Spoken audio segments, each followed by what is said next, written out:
Halo teman-teman, sesuai requestan dari kalian, Min coba breakdown atau review alur cerita Tokyo Revengers Chibiribe. Oke, sepertinya menarik. Ngomong-ngomong soal anime Tokyo Revengers Chibiribe ini adalah anime canon buatan studio London Film, dan menariknya anime ini scene yang tidak ada di anime orisinilnya, atau bisa dikatakan cerita yang nyambung dengan anime Tokyo Revengers yang adaptasi dari manga. Dan sesuai dengan episodenya, sampai sekarang anime yang Chibiribe ini sampai dengan anime yang aslinya. Anime Chibiribe Tokyo Revengers ini rilis tiap hari Selasa di channel YouTube resmi Tokyo Revengers. Linknya gue taruh di deskripsi. Gue sarankan lu nonton langsung. Feelnya akan terasa lebih ketimbang nonton alur ceritanya. Oke, intronya sudah, mari kita langsung ke alur ceritanya. Let's go.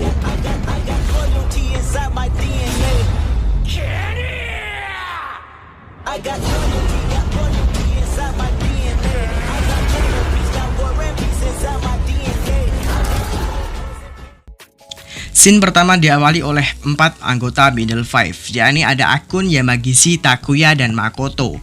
Mereka berjalan di tengah malam dengan keadaan babak belur karena sebelumnya mereka dipukuli oleh geng Kiyomasa.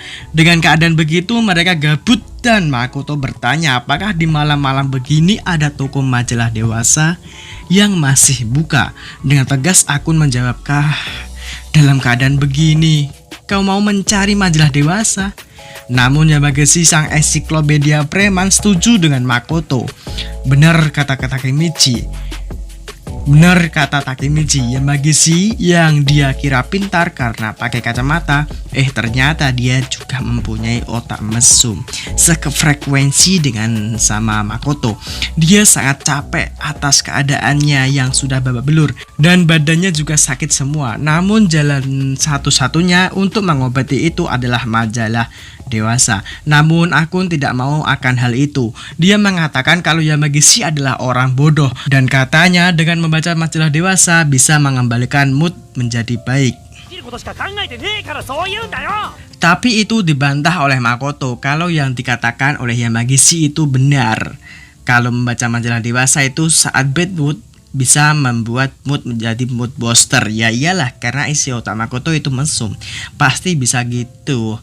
Kata Akun meminta pendapat Takuya karena dia diam saja dari tadi. Si Akun mencari teman agar ada di pihaknya untuk tidak ikut membaca majalah dewasa. Namun Takuya membenarkan kalau Yamagishi itu emang bodoh. Namun kalau membaca majalah dewasa dia saat seperti ini sangatlah cocok. Jadi si Takuya ikut Makoto dan Yamagishi untuk membaca majalah dewasa.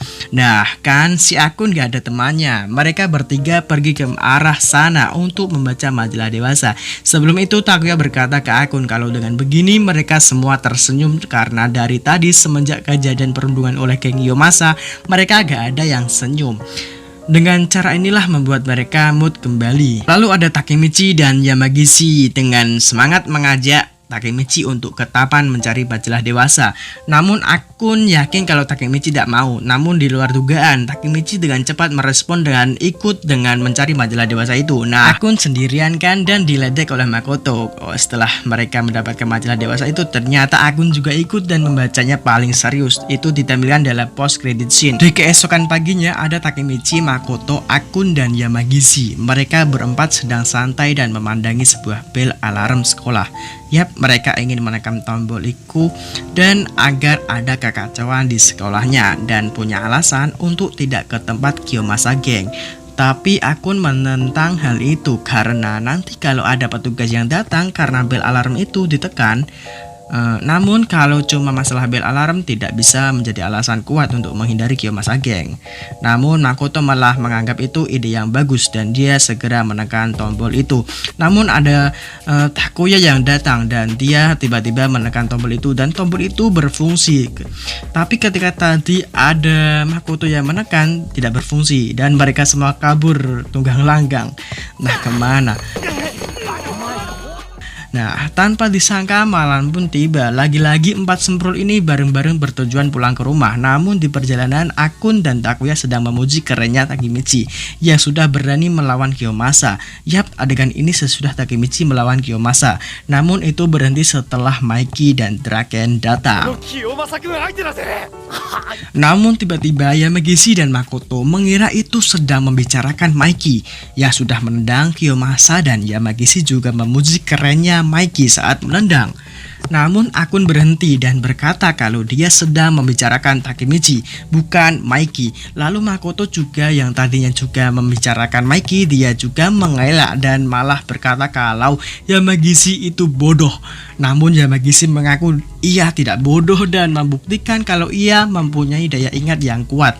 Dia memberitahu ke Akun, Makoto, dan Takuya kalau Maiki adalah ketua geng Tauman yang tak terkalahkan, bahkan bisa mengalahkan 100 orang sendirian. Namun alasan itulah yang membuatnya menjadi bodoh, kata Makoto. Namun itu yang menjadi alasan kalau si Yamagishi adalah menjadi si ensiklopedia para preman. Namun itu adalah tak ada gunanya dan membuatnya baka.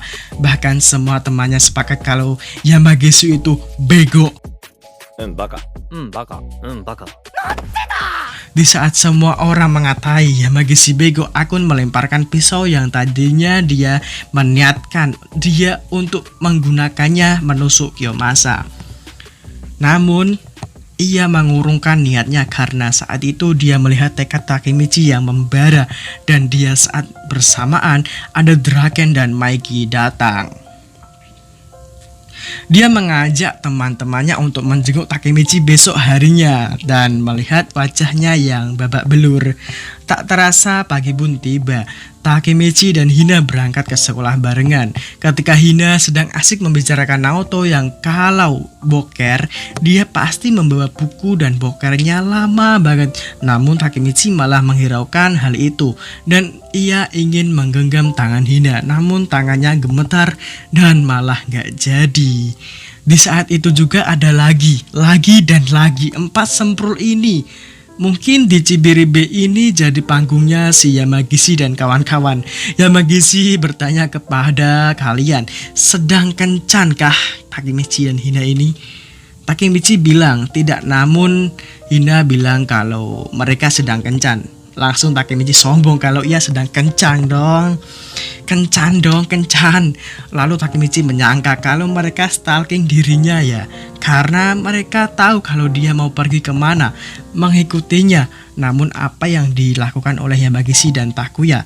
Mereka malah mengejek Takemichi dong. Mereka meledek Takemichi yang sedang mendekat dengan Hina dan ingin menggenggam tangan Hina. Namun dia sangat malu dan itu pun jadi bahan ejekan dan apa mereka peragakan itu sangat membagongkan dan membuat Takemichi marah. Di saat Takemichi marah-marah, Akun mendekati Hina dan bilang kalau Hina dan Takemichi sangat mesra. Dan itu pun dijawab dengan cepat oleh Hina. Sungguh cewek idaman. Lalu Akun berpesan kalau Hina dan Takemichi harus tetap seperti itu selamanya. Dan sepertinya Takemichi mendengar hal itu dan dia bahagia dengan senyum kecil dan berkata, "Oh begitu ya," dan ditirukan oleh temannya dengan nada yang ledek. Soka. Mada tsuzuken ka? Scene berpindah ke tempat di mana Draken dan Takemichi sedang duduk santai. Lalu Takemichi menanyakan kalau Draken selalu mengurus Maiki setiap waktu.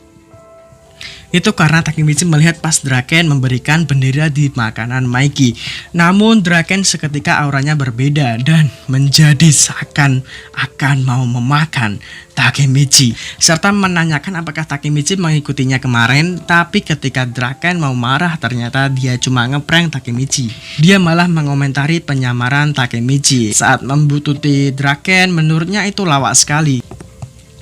Lalu Draken menceritakan kenapa dia harus mengurus Maiki. Itu karena Maiki cukup ceroboh. Contohnya saat pergi ke sekolah, dia harus membangunkannya tepat jam 7:30. Namun jam itu sudah terlambat untuk masuk ke sekolah. Tapi tak apa asalkan sarapan dulu, kata Draken. Kemudian saat jam istirahat, Draken juga membangunkannya karena dia tidur saat jam pelajaran dan mengajaknya makan. Namun inilah hal tersulitnya menurut Draken, karena kalau yang disuguhkan bukan makanan favoritnya, dia akan menghancurkan segalanya. Lalu apa makanan favorit kesukaan Mikey? Mikey suka makanan favoritnya yaitu roti kinako. Namun roti itu hanya ada sebulan sekali dan itu membuat Draken pening. Lalu dia menyisihkan makanan favoritnya untuk Mikey. Kemudian Draken selalu membangunkannya saat dia tidur di kelas. Yang paling menyebalkan dari Mikey, dia selalu tidur saat perutnya kenyang dan merasa mereka selalu bersama saat di pertemuan tauman. Namun Takemichi heran kalau Mikey tidur terus di sekolah, apakah Mikey niat sekolah atau tidak.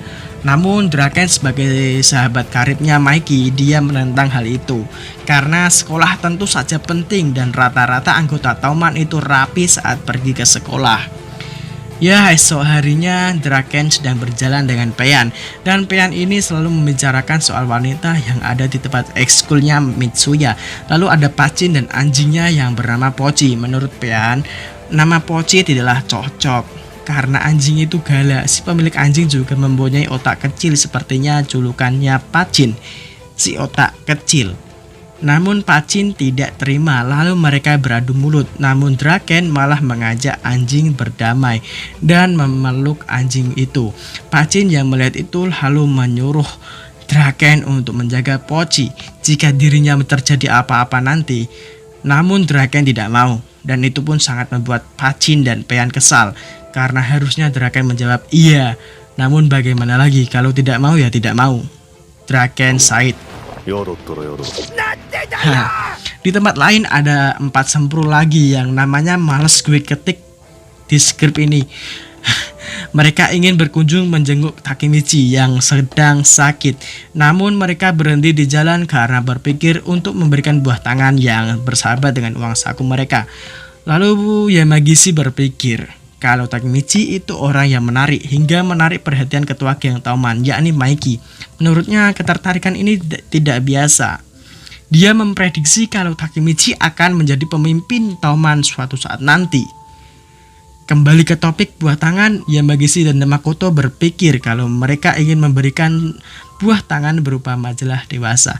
Namun setelah sampai di rumah sakit, malah ada Hina yang sedang nungguin di situ. Wow. Hari demi hari pun berganti. Setelah Takemichi sudah sembuh, Draken, Mikey, dan Takemichi berjalan-jalan. Lalu Mikey bertanya kepada Takemichi, siapakah kawan atau teman di antara mereka? Lalu Mikey berkata kalau Takemichi lah temannya. Kemudian Draken tidak terima. Dia juga temannya Takemichi.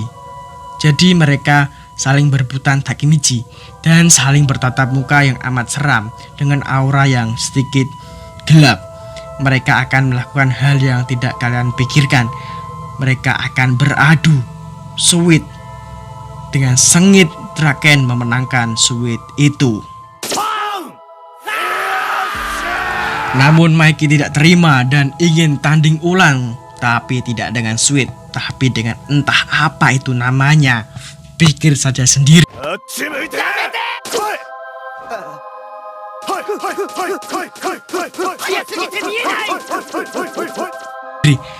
Di malam harinya ada 4 sempur lagi sedang asik main kartu di rumah Akun. Mereka menyesalkan kalau di malam festival kayak gini mereka malah main kartu. Terlebih lagi Takemichi tidak ada di situ. Makoto yang tidak tahu kalau Takemichi sedang berkencan dengan Hina di malam festival ini. Karena Makoto berotak kotor, berpikiran yang aneh-aneh dengan Takemichi. Karena mood yang sedang mendukung dan pakaian yukata yang mempesona, tidak mungkin mereka melakukan apa-apa. Namun Yamagishi menuntut Makoto untuk tenang karena di luar sedang hujan. Lalu mereka senang karena hujanlah bisa merusak malamnya para orang pacaran. Begitulah kata orang-orang jomblo semacam Makoto dan Yamagishi, dan juga termasuk naratornya juga. Namun lama-kelamaan hujan terus, mereka akhirnya bosan. Lalu ada telepon masuk dan itu dari Hina. Dia menelpon Akun agar menyelamatkan Takemichi dari pengeroyokan Kiyomasa Gang. Lalu mereka bergegas menuju ke TKP. Mereka berlari berempat. Di jalan mereka membicarakan Takemichi. Dia rela membantu sang wakil Toman itu hingga tangannya sendiri kena tusuk pisau. Bahkan Akun mengakui kalau Takemichi itu keren dan menjadi pahlawan mereka. Lalu teman-temannya sepakat kalau Takemichi adalah pahlawan mereka. Mereka lari menuju ke semak-semak dan menunjukkan diri seperti layaknya di manga. Kemudian mereka membantu Takemichi dan Draken sampai polisi dan ambulan datang. Setelah kejadian itu, esok harinya Payan sedang menjenguk Draken di rumah sakit dan sesuai saran Mitsuya, dia meminta maaf kepada orang-orang yang merepotkannya saat tragedi tawuran kemarin. Dia meminta maaf ke Draken, Maiki, Takemichi dan kawan-kawan, lalu Pachin yang sedang dipenjara melalui surat dan juga Mitsuya. Namun saat menemui Mitsuya, dia agak ragu karena dia adalah anak rajin. Bahkan dia menjadi ketua kelas. Sedangkan Payan sendiri, dia seorang berandalan dengan rambut pirang dan benar saja kalau ada perempuan yang mengusirnya dan Payan pun kabur. Namun suratnya ketinggalan dan dibaca oleh Mitsuya. Isi surat itu adalah permintaan maaf. Malam harinya ada 4 semprul yang sedang gibah. Mereka sedang menggibahkan Takemichi yang berpenampilan norak dan juga membicarakan kalau celana itu adalah celana favoritnya saat SD. Setelah ngelawak dan gibah di depan supermarket, lalu mereka pergi. Setelah mereka pergi, tinggallah Akun sendirian. Kemudian ada Hina keluar dari supermarket itu. Lalu Akun berkata kalau kalung itu yang dipakai Hina sudah bagus dan dia tahu kalau itu pemberian Takemichi. Lalu dia pun pergi dan lari ada wibu. Selesai, thanks for watching, see you next video.